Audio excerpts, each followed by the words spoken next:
ورضيت لكم الإسلام دينا وقال النبي صلى الله عليه وسلم قد كانت بنو إسرائيل تسوسهم الأنبياء كلما هلك نبي خلفه نبي وأنا خاتم النبيين لا نبي بعدي وقال في مقام آخر إن النبوة والرسالة قد انقطعت فلا رسول بعدي ولا نبی او کما قال علیہ الصلوۃ والسلام۔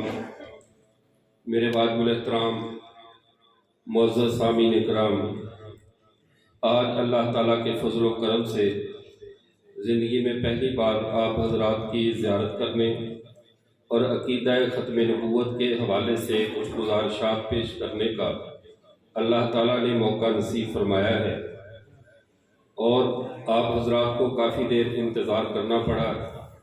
اللہ اس پر آپ کو دنیا اور آخرت کی سعادتیں اور عزتیں نصیب فرمائے۔ معزز سامعین، ہم مسلمان اس معاملے میں انتہائی خوش قسمت ہیں کہ اللہ تعالیٰ نے جو نسل انسانی سے اپنی آخری بات کرنی تھی، نسل انسانی سے آخری کلام کرنا تھا، وہ ہم سے کر لیا۔ ہمارے بعد اللہ تعالیٰ انسانوں کے کسی گروہ سے مخاطب نہیں ہوں گے۔ اللہ تعالیٰ انسانوں کے کسی گروہ کو اپنے احکامات، اپنی رضا یا اپنی ناراضگی نہیں بتائیں گے، چونکہ آخری نبی حضرت محمد مصطفیٰ صلی اللہ علیہ وسلم تشریف لا چکے۔ ان کے آنے کے بعد اب نظام تبدیل ہو چکا ہے، اور نظام ایسے تبدیل ہوا کہ پہلی امتیں اجرائے نبوت کی امتیں تھیں، پہلی امتیں نبوت کا سلسلہ جاری رہنے کی امتیں تھیں، اور ہم ختم نبوت کی امت ہیں۔ پہلی امتوں میں اور ہم میں یہ بنیادی فرق ہے۔ پہلی امتوں میں خدا کی طرف سے ایلچی آتے اور جاتے رہتے تھے، خدا کی طرف سے پیغام رسانی کا سلسلہ جاری رہتا تھا، ماننے والوں کو لیا جاتا تھا، منکرین کو توڑ دیا جاتا تھا، فنا کر دیا جاتا تھا۔ اور یہ ایسے ہی ہے کہ جب نسل انسانی کا قافلہ حضرت آدم علیہ السلام سے شروع ہوا اور یہ سلسلہ چلتے چلتے حضرت نوح علیہ السلام تک پہنچا، حضرت نوح علیہ السلام تک جب جن لوگوں نے اللہ کو پہچان لیا، وہ اس قابل تھے کہ انہیں اگلے درجات میں منتقل کر دیا جائے، وہ اس قابل تھے کہ انہیں اگلی کلاس میں، اگلے درجے میں، اگلے حصے میں انہیں لے جایا جائے۔ اور جو لوگ خدا کو نہ پہچان سکے، حضرت نوح کی 950 سال پر مبنی دعوت بھی ان کے اوپر اثر انداز نہ ہو سکی، تو ایسے کچرے کو معاشرے میں رکھنے کی کوئی ضرورت نہیں تھی۔ جس طرح ہمارے گھروں میں جب نئے مکان میں انسان شفٹ ہوتا ہے تو گھر کا قیمتی سامان آگے ساتھ لے کر جاتا ہے، اور جو کچرا اور کباڑ ہوتا ہے، کوڑا کباڑ، اسے آگ لگا کر ضائع کر دیا جاتا ہے کہ اس کچرے کو اٹھا کر آگے لے جانے کی کیا ضرورت ہے۔ تو انسانوں کا وہ گروہ جو حضرت نوح علیہ السلام کی 950 سال کی دعوت کے بعد بھی اپنے رب کو پہچاننے میں ناکام رہا، ایسے کچرے کا حق تھا کہ اسے پانی میں ڈبو کر ختم کر دیا جاتا۔ اللہ نے انہیں ختم کیا۔ پھر ان کے بعد حضرت موسیٰ علیہ نبینا علیہ السلام، حضرت ابراہیم کا دور آیا، حضرت صالح علیہ السلام کا دور آیا، حضرت موسیٰ کا دور آیا۔ یہ سارے نبیوں کے دور آتے رہے، اور معاشرے کے بہترین فرد آگے منتقل ہوتے رہے، اور جو کچرا ہوتا، کوڑا کباڑ ہوتا، یا جن کی ہدایت کے اللہ کی طرف سے یہ فیصلہ ہو چکا ہوتا کہ یہ اللہ کی رحمتوں کے مستحق لوگ نہیں ہیں، یہ بدبخت ہیں اور اسی بدبختی میں مریں گے۔ ان کو آسمانی عذابوں کے ساتھ، کسی کو زلزلے کے ساتھ، کسی کو چنگاڑ کے ساتھ، کسی کو آگ کے ساتھ، اور کسی کو پانی میں ڈبو کر جیسے فرعون کو ڈبویا گیا، اور کسی کو کسی نہ کسی طریقے سے دنیا کو صاف کیا گیا، اور انسانوں کی عقل و شعور کو اس سطح تک اللہ تعالیٰ لائے، اس مقام تک لائے کہ امام الانبیاء صلی اللہ علیہ وسلم کا عالی پیغام سننے کے یہ نسل انسانی قابل ہو جائے۔ چونکہ آخری نبی جب آنے والے ہیں، ان کے بعد کسی اور کے آنے کی گنجائش نہیں، کسی اور کے آنے کی راہ بھی باقی نہیں، تو پھر ان کے لیے ضروری تھا کہ ان کو نسل انسانی کے بہترین افراد دیے جائیں، نسل انسانی کا بہترین طبقہ اس نبی کے حوالے کیا جائے۔ اس لیے جب ہمارے آقا حضرت محمد مصطفیٰ صلی اللہ علیہ وسلم تشریف لائے اگر آپ صلی اللہ علیہ وسلم کی ہم مبارک زندگی کو ایک آئینے سے تشبیہ دیں، ایک ایسا آئینہ جس کی دونوں سائڈوں پہ دیکھا جا سکتا ہے، ایسا آئینہ جس کی دونوں سمتوں سے انسان اپنا چہرہ دیکھتا ہے، اگر ہم اپنے پیارے پیغمبر صلی اللہ علیہ وسلم کے دین کو، آپ کی لائی ہوئی شریعت کو اگر ہم اس آئینے سے تشبیہ دیں تو یہ وہ مبارک آئینہ ہے۔ اگر ہم اس کو اللہ کی طرف سے دیکھیں، خدا کی طرف سے اس آئینے پہ ہم اپنی توجہ ڈالیں تو ہمیں 1,24,000 انبیاء کی تصویر، 1,24,000 انبیاء کی جھلک ہمیں اس آئینے میں نظر آتی ہے۔ کیوں؟ نبی کریم صلی اللہ علیہ وسلم نے ارشاد فرمایا کنت نبیا والآدم بین الماء والطین، اللہ نے مجھے نبوت اس وقت دے دی تھی جب حضرت آدم کا بھی میٹیریل بھی تیار نہیں ہوا تھا، یعنی سب نبیوں کو جو نبوت ملی ہے، سب سے افضل النبیین اور اول النبیین ہمارے آقا صلی اللہ علیہ وسلم ہیں۔ سب سے پہلے نبوت ہمارے پیغمبر کو ملی ہے، ان کے صدقے پھر 1,24,000 نبیوں کو نبوت ملی ہے۔ جب 1,24,000 نبیوں کی جھلک ہم اپنے پیارے پیغمبر کی زندگی مبارک میں دیکھتے ہیں کہ پیارے پیغمبر صلی اللہ علیہ وسلم کے آئینے کا وہ رخ جس نے سابقہ انبیاء کی تصویروں کو سمیٹا ہے، اس میں 1,24,000 نبیوں کو ہم دیکھتے ہیں کہ ہمارے پیغمبر کی ختم نبوت سے وہ فیض یافتہ ہو رہے ہیں۔ اور جب اسی آئینے کو ہم امت مسلمہ کی طرف سے دیکھتے ہیں، ہم اپنے مقام پر کھڑا ہو کر دیکھتے ہیں تو اس پیغمبر کی تیار کردہ جماعت، اس پیغمبر کے تیار کردہ افراد جنہیں اللہ کا قرآن صحابہ کہتا ہے، جنہیں امت مسلمہ حضرات صحابہ کے نام سے یاد کرتی ہے، ان کی تعداد بھی 1,24,000 ہمیں نظر آتی ہے، یعنی یہ وہ 1,24,000 افراد ہیں۔ اوپر دیکھیں تو 1,24,000 نبی اس نبی کی نبوت سے فیض یافتہ ہو رہے ہیں، اور امت کی طرف سے کھڑے ہو کر دیکھیں تو 1,24,000 صحابہ انبیاء کے رنگ میں رنگے جا رہے ہیں۔ ہر صحابی کے اندر کسی نہ کسی نبی کی ہمیں شان جھلکتی ہوئی نظر آتی ہے۔ اسی لیے رسول اللہ صلی اللہ علیہ وسلم کی یہ ختم نبوت کا اعجاز تھا، یہ پیارے پیغمبر کی ختم نبوت کا معجزہ تھا کہ پیارے پیغمبر نے ایسے افراد کو تیار کیا۔ اگر آپ پیارے پیغمبر کے کسی بھی صحابی کی سیرت کو اٹھا کر دیکھ لیں، کسی بھی صحابی کے مقام اور مرتبے کو دیکھ لیں، اس کے اخلاق حسنہ کو دیکھ لیں، آپ کو سابقہ نبیوں میں کسی نہ کسی نبی کی اس میں جھلک نظر آئے گی۔ چونکہ یہ صحابہ جیسے ہمارے پیارے پیغمبر سب نبیوں کی نبوت کے لیے مبدأ فیض ہیں، میرے پیغمبر اس کے صدقے میں سب نبیوں کو نبوت ملی ہے، تو پیغمبر کے سارے صحابہ 1,24,000 انبیاء کی سیرت کی ہمیں ان میں جھلک نظر آتی ہے۔ اس کی وجہ کیا ہے؟ اس بات کو بھی ذرا نوٹ کیجئے، اس کی وجہ کیا ہے؟ اللہ تعالیٰ نے جب پیارے پیغمبر صلی اللہ علیہ وسلم کو مبعوث فرمایا، اس سے پہلے جتنے بھی نبی آتے رہے، اب دیکھیے ختم نبوت عہدوں کو کیسے تقسیم کر رہی ہے، ختم نبوت احکامات کو کیسے بدل رہی ہے۔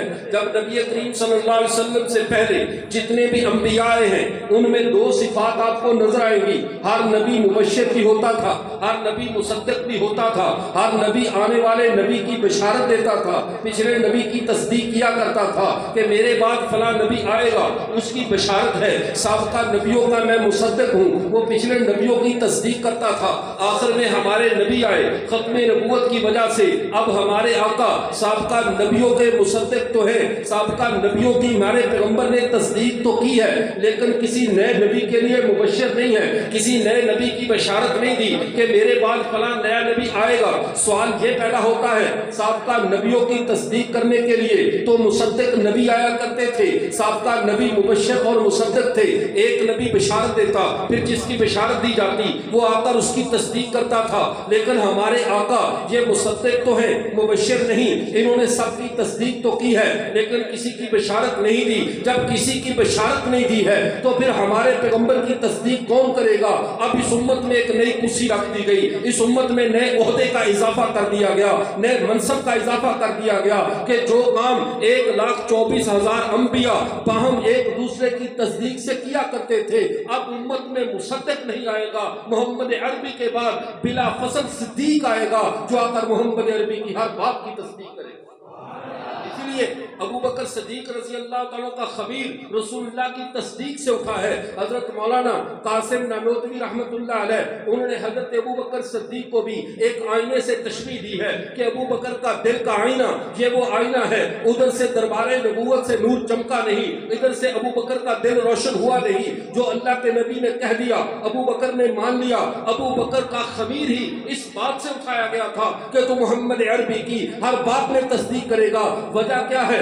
آخر یہ امتی کو اتنا بڑا عہدہ اور اتنی بڑی بزرگی اور اتنے بڑے منصب پہ کیوں بٹھایا گیا؟ اس لیے کہ اب کوئی نبی آنے والا نہیں تھا، ایک شخص ایسا پیدا کیا گیا جو 1,24,000 نبیوں کی بزرگی اپنے اندر رکھتا ہو، اور وہ رسول اللہ کے بعد رسول اللہ کی مسرت پہ بیٹھے، رسول اللہ کی خلافت کی مسرت پہ بیٹھ کر اپنے آقا کی ہر بات میں تصدیق کرے۔ یہ منصب تھا۔ اس لیے جب آپ صلی اللہ علیہ وسلم نے کہا اے ابو بکر اہل جنت کی 360 علامات ہیں اور جس میں ایک علامت بھی پائی جائے گی وہ جنت میں جائے گا، حضرت سیدنا ابو بکر صدیق رضی اللہ تعالیٰ نے پوچھا اے اللہ کے رسول کیا مجھ میں بھی اہل جنت کی کوئی علامت پائی جاتی ہے؟ کسی میں ایک، کسی میں دو، کسی میں 4 ہوگی، کیا مجھ میں بھی کوئی علامت ہے؟ فرمایا یا ابا بکر کلہم فیکا، جو علامتیں دوسروں میں 1-1 2-2 ہوں گی وہ ساری کی ساری اللہ نے تیرے اندر رکھی ہے کہ تو محمد عربی کا مصدق بن کر، محمد عربی کی تصدیق کرنے والا بن کر آیا۔